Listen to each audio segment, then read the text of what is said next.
Hey guys, it's Rush, hope you're doing well, welcome back to the channel. This clip you see now from EWC you may remember between Punk and Shanghai. Charge the CA on deck as well. Punk is confident that that's it. He's standing up, he's celebrating. It is gonna be 3-2, not yet. He has to play still.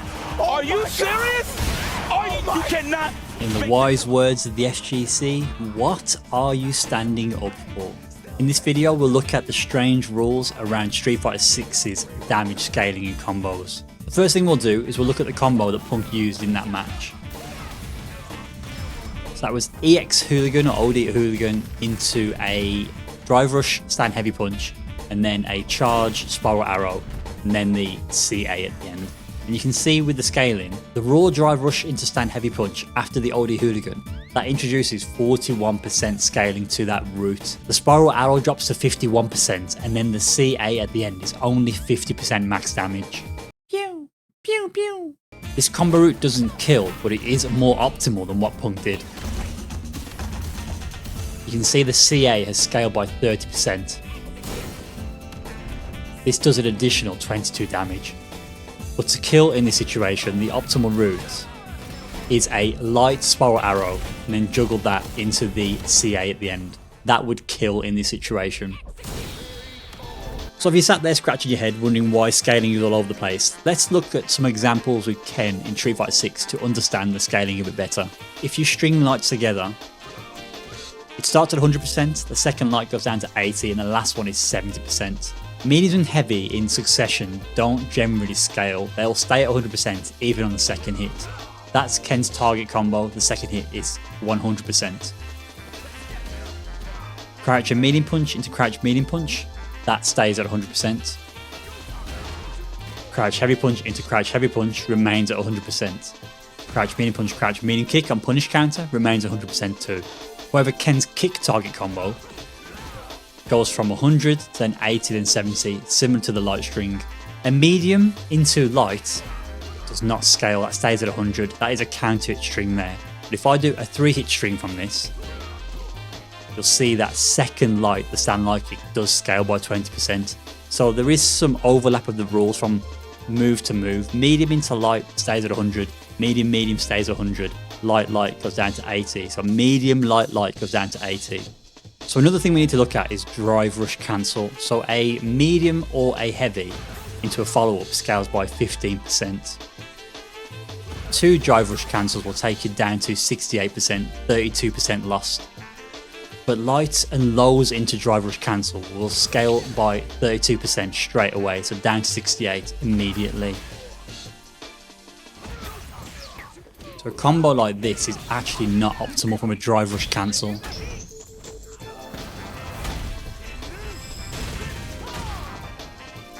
This is actually the optimal route from that situation.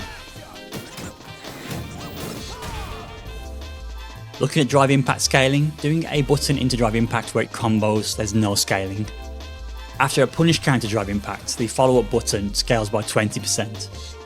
And the same when you stun your opponent, the follow-up scales by 20%. Whether it's on hit or on block, when the opponent bounces off the wall from a drive impact, again, the follow-up is 20% scaled. So when you perfect parry an attack, the scaling goes down by 50%. That is to limit the reward you get on the perfect parry. This also applies to perfect parry on a projectile. So all these different scaling rules in conjunction can heavily affect your combo potential damage. There you can see a very long combo which scaled down to 8% because of the various different factors. There were light strings, there was the drive impact, there were multiple drive rushes. The lowest percentage that your damage can do after a long combo is 8%. Scaling does not go below the 8% limit. So regards to super arts or supers in Street Fighter 6, each level has a minimal amount of scaling it will go down to. So even if the combo goes below that number, when you go into super after your combo, particularly long combos, scaling will jump from the lowest percentage back up to the lowest percentage of that super. The numbers are 30% for Super Art 1, 40% for Super Art 2, and 50% for Super Art 3 or CA. So if you dip below that percentage, spending your super at the end will actually bump the damage up of the combo at the very end. Here's some examples. Super Art 1. Damage has gone to 17%, but you can see it bumped back up to 30.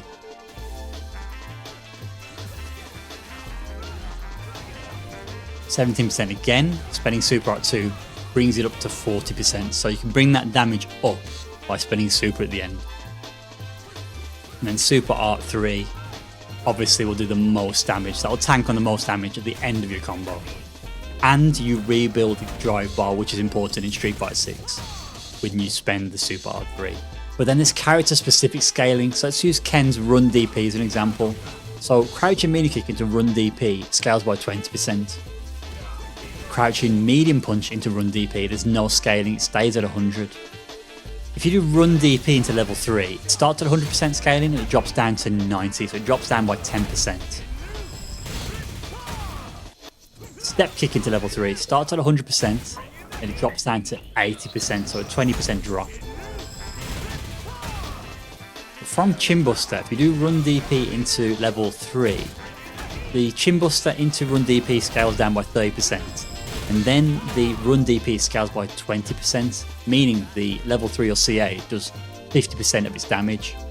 And this is where it gets confusing. If I do that same combo with step kick, the step kick scales by 30%, but then step kick into level 3 scales by only 10%. So that's actually the more optimal route in that situation. So the rules change. So this is where it gets interesting. If I do crouch heavy punch into run DP and then level 3 super, the crouch heavy punch into run DP, there's no scaling on that. The level 3 super will scale by 30%. But again, very weird, if I do crouch heavy punch into step kick and then level 3, the step kick stays at 100%, but then step kick level 3 goes down only by 20%. So again, this is the more optimal route. So the moral of the story is, with optimization in Street Fighter 6, it's very difficult because of the number of rules. There are some basic or fundamental rules, but then there are character-specific scaling rules as well. So flesh out your most common combo routes to figure out what is the most optimal.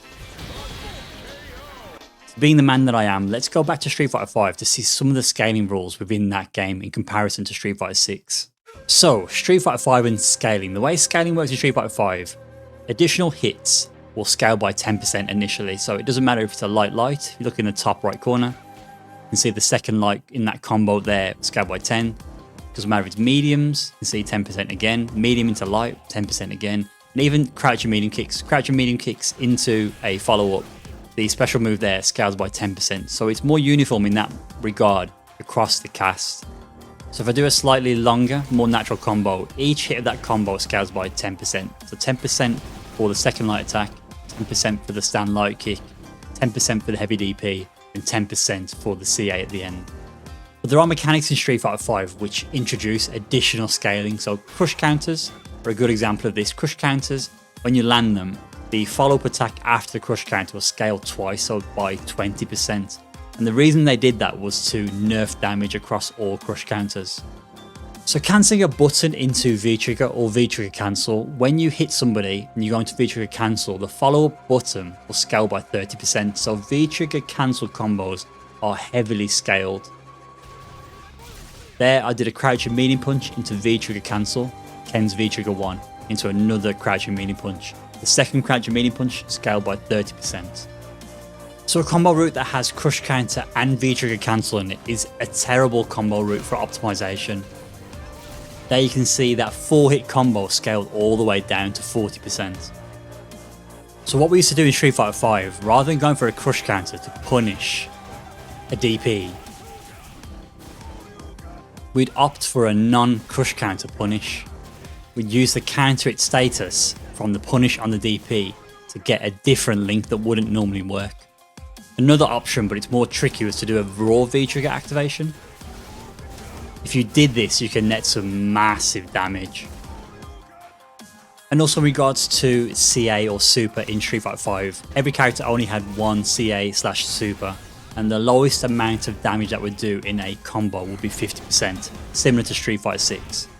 So that is it for the video, guys. Hope you enjoyed. Any questions or queries, as always, give me a shout, and I'll catch you in the next one. Take care.